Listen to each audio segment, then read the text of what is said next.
बात सिकंदर की है। 23 साल की उम्र में विश्व विजेता बनने वाला वह सिकंदर जब एक जंगल में था और उस जंगल में उसे मालूम चला कि यहाँ कोई महात्मा जी हैं, फकीर हैं, तो अपने चेले चपाटों को भेजता है, सेवकों को भेजता है कि जाओ उनको हमारे पास में जहां पर उसका पड़ाव था वहां लेकर आ जाओ ताकि हम उनसे ज्ञान की बात कर सकें। जब वो गए, हमारे सुल्तान ने आपको याद किया है,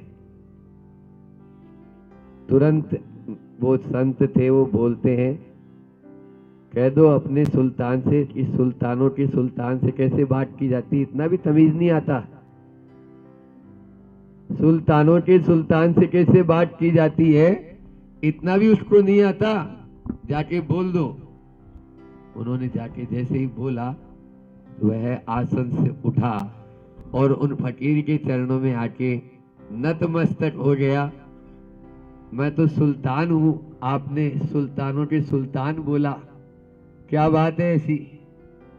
बोले क्यों, कौन कौन को जीता?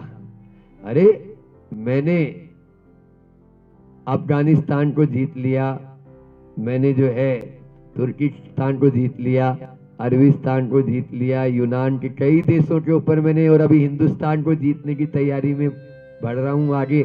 आप नहीं जानते मुझे, मैं सिकंदर बादशाह सुल्तान सिकंदर हूं। अच्छा, तभी उन्होंने कहा लेकिन आप सुल्तानों के सुल्तान कैसे हुए महाराज? क्यों, तुमने क्रोध क्यों जीता? क्रोध को तो नहीं जीता। तुमने मान को जीता? मान को भी नहीं जीता। तुमने माया को जीता? माया को भी। लोभ को जीता? जैसे ही ये नाम बोले उसकी हवाइयां उड़ गई।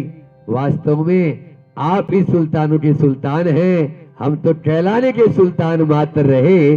जो क्रोध मान माया लोभ आदि के ऊपर विजय प्राप्त नहीं कर सकता वो सुल्तान कहलाएगा। हम भी बहुत सारे अभी तक तो राजा के उससे तो आए, पहले सिंध खेड़ राजा, फिर आया क्या एक और किंद राजा, किंदगांव राजा, एक एमपी में राजा बिलेरा, और आपके उधर आगरा उत्तर प्रदेश में राजा कटरा। समझ में आ रहा है? लेकिन राजाओं के गान तो सुने थे, यहाँ तो राजाओं के भी राजा सुल्तानपुर है। मतलब है यहाँ राजा ही राजा जहाँ रहते हैं उसका नाम सुल्तानपुर है। समझ में आ रहा है? तो ऐसे सुल्तानपुर में आज हम आए हैं यहाँ पर। लेकिन सुल्तान कैसे बना जाता है ये भी तो सुनो। दूसरों के ऊपर विजय प्राप्त करना तो बहुत सरल है, अपने आप पर जो विजय प्राप्त करता है वास्तव में वह सुल्तान कहने लायक होता है, और वही सुल्तानपुर में रहना चाहिए। ऐसे सुल्तानपुर में आज अपन सब बैठे हैं, चार बातें कर लेते हैं अल्प समय में कि जिनके माध्यम से हम भी तो सुल्तान बन। अभिजीत भैया सुल्तान बनना चाहते हो? क्यों अरुण जी नहीं बनना चाहते? हाँ, हमारा जी अपने घर के तो सुल्तान है। अभी बीबी गांव भी गया था एक, बोले बीबी के सुल्तान तो है ही महाराज जी, और नहीं तो बस जस्ट यहाँ से 2-3-4 किलोमीटर पे ही बीबी था। हाँ, फिर बीबी के बाद सुल्तान आ गया। तो ऐसे इस सुल्तान वो सुल्तान की बात नहीं है, उस पे तो रोब झाड़ लेंगे, लेकिन अपने आप की सुल्तान हम कैसे बने आज उसी की बात थोड़ी सी करते हैं अल्प समय में। कि सबसे पहला है मन पर जो विजय प्राप्त करेगा वही सुल्तान बन पाएगा। जो मन के वश में रहेगा वह कभी भी सुल्तान नहीं, वह तो सेवक होगा, रंक होगा। अपने मन पर विजय प्राप्त करें। जब तक हम अपने मन पर विजय नहीं प्राप्त करेंगे तब तक कभी भी सुल्तान हो नहीं सकते। किसी ने बहुत सार्थक पंक्तियां कही है कि मन ही मन को जानता, मन की मन से प्रीत। मन ही मन को जानता, मन की मन से प्रीत, और मन ही मनमानी करे और मन की मन से जीत। मन ही मनमानी करे, मन की मन से जीत, मन झूमे मन बावरा, मन की अद्भुत रीत, और मन के हारे हार है, मन के जीते जीत, मन के हारे हार है, मन के जीते जीत। बस हम अपने मन को मना ले। आचार्य श्री जी कहते हैं, मन को डाल दो ठंडे बस्ते में, यही मोक्ष मार्ग है। जब तक हम इस मन की मनमानी करते रहेंगे, नचाता ही रहेगा, हमें नौकर जैसे नचाता ही है। आप नौकर हो या सेठ, बोलो। अभी तक तो नौकर ही है महाराज जी। वो कहता है कि ये खा तो हम खिला देते हैं, वो कहता है कि ये वाला खरीद तो हम खिला, उसको वही पहना देते हैं, वही सुन लेते हैं, वही देख लेते हैं। पांचों इंद्रियों, कल मैंने कहा था वहां पर, इसके पहले जो गांव था, कि पांचों इंद्रियों के वशीभूत होकर हम मन के ही कठपुतली, तो फिर भी जब हिलाओ तब नाचती है, आप तो बिना हिलाए नाचते हो। समझ में आ रहा है? ये मन ऐसा है। दुनिया में ऐसी कोई मुसीबत नहीं है जो मन से ज्यादा शक्तिशाली हो। मन सबसे ज्यादा एक सेकंड में यहां है, और एक सेकंड में कहो हजारों लाखों किलोमीटर दूर तक पहुंच जाएगा ये मन। इसलिए मन के गुलाम न बने, मन के सुल्तान बने। आज तक गुलामी बनकर हम आगे बस अपना इस जीवन को व्यर्थ ही खो रहे हैं। जैसे मन और कान, इन दोनों को जोड़ते तो मकान होता है। उस मकान में कचरा हो जाता है तो क्या करती है? बैठी हुई है। मकान में कचरा हो जाता है तो रोज झाड़ू लगाते हैं।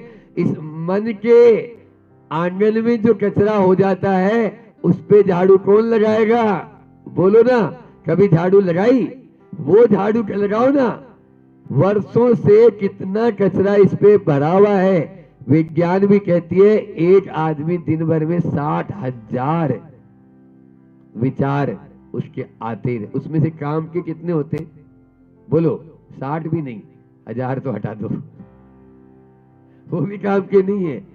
खाली इधर उधर की सोचता रहता है। बड़ी स्थिति विचित्र होती है। आपने देखा होगा कि जो है आदमी कैसे कैसे विचार करता रहता है। एक बार एक गोपाल लाल था। वो गोपाल लाल अपने ओटा में बैठकर दातुन करता था और उसी समय एक सांड आता था। उस सांड के सींग ऐसे आर्च वाले थे, बहुत सुंदर सींग थे। एक दिन उसके दिमाग में आया, क्योंकि दिमाग मन में तो आता ही रहता है ना, वो तो सबके आता है, इसके सींग में मेरी गर्दन घुस सकती है, नहीं घुस सकती है, ये उसके मन में आ गया। अब वो उसी समय दातुन करे और उसी समय वो सांड आए, उसके मन में वो रोज विचार आए। 8-10 दिन हो गए, दोनों का टाइम निश्चित है। अब एक दिन उसने देखा बहुत दिन हो गए, आज तो प्रैक्टिकल करके देख लो रहे। अब वो नीचे उतरा और सांड के सींग में अपनी गर्दन घुसा दी। अब क्या हुआ होगा वो तो आप लोग भी जानते हैं। अब हम कितनी बार दिन भर में उस सांड के सींग में अपनी गर्दन को घुसाते रहते हैं। समझ में आया? तो मन पर विजय प्राप्त करना है तो पहले इच्छा निरोधक तप है। आचार्य उमा स्वामी महाराज कहते हैं बस उस मन को आपने मार दिया, मन की तरंगे मार ले बस हो गया भजन, आदत बुरी सुधार ले बस हो गया भजन। अलग से कुछ भजन की जरूरत ही नहीं, मन की जो तरंगे हैं उनको मार लिया तो हो गया भजन। बस मन हमारा मजबूत होना चाहिए, मन के गुलाम नहीं, मन के सुल्तान बने। आज सुल्तानपुर में यही अपना मेन प्रवचन है कि कुछ कर गुजरने को मौसम नहीं, मन चाहिए, साधन तो सब जुड़ जाएंगे। संकल्प का धन चाहिए, संकल्प का धन चाहिए। यदि संकल्प हमारे भीतर है तो साधन अपना आप ही जुड़ते हैं। कौन कहता है कि सब दुख दूर होंगे मन प्रसन्न से? मन यदि प्रसन्न हो तो सब दुख दूर होंगे, ये कौन कहता है? ये भ्रम है। अरे यदि मन प्रसन्न हो तो दुख अपना आप ही दूर हो जाएंगे। दुख दूर होने पर मन प्रसन्न हो, ये बात की बात है। जहां मन प्रसन्न होता है वहां कभी दुख आता ही नहीं है। बस मन को प्रसन्न रखने की जरूरत है, मन को कंट्रोल। संकल्प में बहुत बड़ी सिद्धि होती है। दूसरा मैंने पॉइंट बताया, आत्मविश्वास को जागृत करें। पहला क्या बताया, मन पर विजय प्राप्त करें, तब बनेंगे आप अपने सुल्तान। दूसरा है आत्मविश्वास को जागृत करें। जब तक आत्मविश्वास नहीं होगा, जिसको अपने ऊपर भरोसा नहीं और दूसरों पर भरोसा करके वो जिंदगी चला रहा है, वो कभी सुल्तान बन सकता है क्या? वो तो कभी भी नहीं होगा। आज भारत की भी यही दशा हो रही है। वो दूसरों को जो है विश्वास करता है और अपना खुद का पता ही नहीं। संत कहते हैं, जो खुद से ज्यादा दूसरों पर विश्वास करता है वह कभी भी सफल नहीं हो सकता। जो खुद से ज्यादा दूसरों पर विश्वास करता है वह कभी भी जीवन में सफल नहीं हो सकता। आत्मविश्वास से ओतप्रोत रहता है, तभी वह आगे बढ़ सकता है। गुरुदेव का भजन है न, आत्मशक्ति से ओतप्रोत विद्या और ज्ञान से भर दो, गुरुवर ऐसा वर दो। आत्मशक्ति होती है तो कठिन से कठिन कार्य भी आसान नजर होता है, और आत्मबल या आत्मशक्ति नहीं होती है तो छोटा सा कार्य भी उसको बहुत बड़ा पहाड़ नजर आता है। अपने आत्मविश्वास को जाके करो। अति विश्वास और अंधविश्वास के लिए नहीं बोल रहा हूं, इसे ही हमारे जैन आगम में सम्यक दर्शन कहा। सम्यक दर्शन यही है, जब तक आपके अंदर में विश्वास ही नहीं तो कदम क्या आगे बढ़ाएंगे? अपने आत्मा में विश्वास करेंगे, तभी हम देव शास्त्रों गुरु के ऊपर भी विश्वास कर पाएंगे। तो पहला, मन पर विजय प्राप्त करेंगे तो बनेंगे सुल्तान। आत्मविश्वास जागृत करेंगे तभी अपने सुल्तान बन सकते हैं। और तीसरा है शुभ भावना भाई। हमेशा अशुभ भावना तो खूब भाते हैं, जैसा हम भावना भाएंगे वैसा ही संसार बन जाता है। यद भावते तद भवति। विज्ञान भी कहता है ना, थॉट्स बिकम थिंग्स। जैसा आप सोचेंगे वैसा ही। लॉ ऑफ अट्रैक्शन क्या है? आपने इधर सोचा उधर वैसा हो गया। तो ये तब होगा ना जब आपके अंदर में वो भाव आए। भावों को जागृत करने की जरूरत अपने यहाँ पर। तो तत्वार सूत्र में ही तत्स्थैर्यार्थम भावना पंच पंच व्रतों में स्थिर रहने के लिए भावनाएं बताई। बार बार मुहुर्मुहुर चिंतनम अनुप्रेक्षा। चाहे 12 भावना के रूप में हो, चाहे वैराग्य भावना के रूप में हो, चाहे मेरी भावना हो। मेरी भावना होती है ना, जिसने राग द्वेष। अभिजीत भी है, तेरी भावना भी है। एक ने आके बोला मेरे से कि हम तेरी भावना जानते हैं महाराज जी। हमने बोला भैया मेरी भावना तो सुनी, तू तेरी भावना सुना रहे, फिर भी एक आध लाइन सुना दे। तो उसने बोला अपने यहाँ तो शुरू होता है पहले, जिसने राग द्वेष कामादि जीते। उसने बोला जिसमें राग द्वेष कामादि जीते, सब जग जान लिया। उसने बोला सब जग छान लिया। मैंने बोला रहने दे, आगे सुनने की जरूरत नहीं है, क्योंकि जिसमें राग द्वेष जीते हैं वो संसार में ही रुलता रहेगा। तो भावनाएं अशुभ भावना से हटकर शुभ भावना की आना, और शुभ भावना में भी अटकना नहीं, शुद्ध भावना की ओर पहुंचना कि जैसे प्रभु आप हैं वैसा ही मेरा स्वरूप है। मैं अपना स्वयं का राजा खुद हूं, मुझे किसी दूसरे की आवश्यकता नहीं। लेकिन जब तक राजा नहीं बने तब तक तो आवश्यकता है। नहीं तो कल से देवशास्त्र गुरु को भूल जाओ। समझ में आ रहा है? अंगूर का अभी बगीचों में मैं सामायिक करता हूँ ना, तो अंगूर का पेड़ होता है ना, उसको एक सहारे की जरूरत होती है। समझ में आ रहा है? एक लकड़ी की। लेकिन जब वो अपने पांव पर खुद खड़ा हो गया, उसके बाद में अब लकड़ी हटा भी लो तो कोई चिंता की बात नहीं। लेकिन जब तक खड़े नहीं होंगे तब तक तो सहारे की जरूरत है।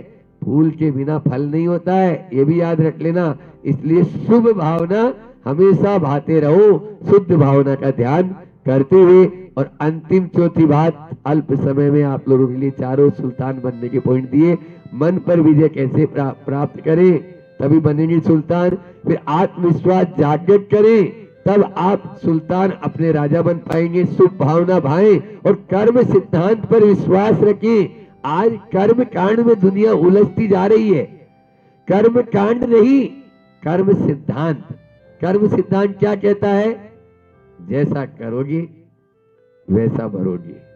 समझ में आया? कुछ भी साथ लाए नहीं, कुछ भी साथ लेकर नहीं जा सकते। संयोग वियोग लाभ हानि इन सब में समता रखना ही हमारा धर्म है, ये कर्म सिद्धांत कहता है। और आया है सो जाएगा, राजा रंक और फकीर। इसलिए किस पर रोए और किस पर हंसे, ये तो आना और जाना लगा हुआ है इस संसार में। अपन भी अपने इस संसार में ऊपर उठना चाहते हैं, सुल्तान बनना चाहते हैं, तो इन कर्म सिद्धांत के बिंदुओं को हमेशा याद रखें, ताकि उलझन में न पड़कर सुलझते चले जाएं, तभी हमारा यह आगे बढ़ना सार्थक होगा और आगे बढ़ पाएंगे, अन्यथा वह यहीं अटक जाएंगे। आज बहुत अच्छा लगा, महाराज जी भी यहीं पर सुवंदे सागर जी नाम ही जैसा कि है वैसा ही उनका कार्य भी, बहुत ही विनयशील महाराज जी सुवंदे सागर जी के पास यहाँ जब उनके वंदना की, बहुत सुंदर, यानी उनके विचारों से भी अवगत हुए। अच्छा लगा कि किस प्रकार से साधु अपने लक्ष्य की ओर बढ़ता चला जाता है, अपन भी हम भी वैसे ही आगे बढ़ते चले जाएं। गुरुदेव का बहुत अच्छा हाइकू कि नेता की दृष्टि, क्योंकि अभी मैंने बताया था ना कि शुभ भावना भाई, उसमें 16 कारण भावना भी होती है। हमने एक बार प्रवचन श्रृंखला की थी 16 कारण पे अपने मंडी बामोरा में। फिर उसके बाद में एक ही दिन में कि नेता कैसे बने, पुस्तक ही है, नेता कैसे बने, क्योंकि मोक्ष मार्ग से नेतारम भेतारम कर्म भूभ्रताम अपन पढ़ते हैं ना मंडलाचरणीय तत्वार सूत्र का। तो नेता बनना है, नहीं ये वाला नेता नहीं, भारतीय कांग्रेस पार्टी, जनता पार्टी और कांग्रेस के नेता बन जाओ आप लोग जाके, वो वाला नहीं। यहाँ तो मोक्ष मार्ग से नेता रम, ठीक है ना। तो मोक्ष मार्ग के नेता बनने के लिए 16 कारण भावना भाना जरूरी है। तो आचार्य श्री जी ने बहुत अच्छा हाइकू लिखा कि शुभ भावना के लिए नेता की दृष्टि निजी दोषों पे हो या पर गुणों पे। बहुत सुंदर हाइकू है। अपने दोषों पर या तो दृष्टि रखेंगे वो नेता, और या फिर दूसरों के गुणों पर, दूसरों से हमें गुण मिलते जाए तभी हमारा गुण देखेंगे, तभी अपन को आगे बढ़ेंगे। दोष तो सब में है, ऐसा कोई भी नहीं है जो संसार में, अरे अरियंत परिवेष्टि में भी दोष देख लेगा आदमी। क्यों देख लेगा? क्योंकि 4 घातीय कर्म अभी नाश हुए, अघातीय कर्म तो उनके भी नहीं हुए यदि उस दृष्टि से देखेगा तो। 18 दोषों से रहित हमारे भगवंत हैं, लेकिन अभी वो उसकी दृष्टि में यही रहेगा, तो 3 काल में आगे नहीं। इसलिए नेता की दृष्टि निजी दोषों पे हो या पर के गुणों पर, बस गुण ग्रहण का भाव रहे, नित दृष्टि न दोषों पर जाए। इसी भावना के साथ में अहिंसा परमो धर्म की